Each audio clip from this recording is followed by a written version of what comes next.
C'était, le foot par passion et ensuite c'est devenu, le foot par esprit d'entreprise aussi. Mmh.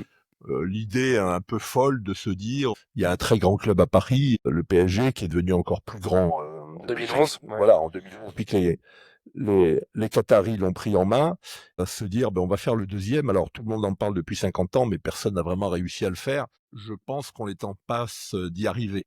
Bon, il y a un autre grand dirigeant qui a essayé aussi, qui s'appelle Jean-Luc Lagardère. Oui, Et l'histoire du PFC, elle est assez folle parce que c'est finalement une initiative au départ de la Fédération française de football. tout à fait. Est-ce que tu pourrais rapidement nous dire l'histoire du PFC? Oui, c'est une initiative en 69. La fédération se dit qu'il faut un grand club à Paris et elle lance et crée les conditions pour que le Paris FC, à l'époque, le Paris Football Club, démarre.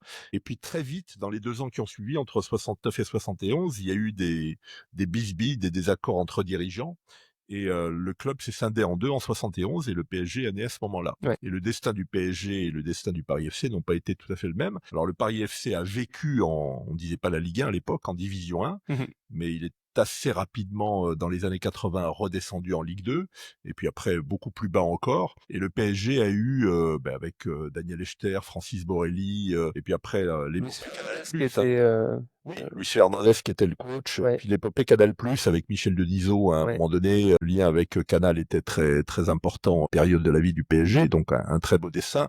Puis avec les Qataris, des moyens illimités, hein, les Ouais. moyens d'un pays comme Manchester City a aujourd'hui les moyens des Émirats et que Newcastle a les moyens de l'Arabie Saoudite. Ça perturbe un peu le jeu normal de la concurrence dans le football, je suis pas le seul à le dire.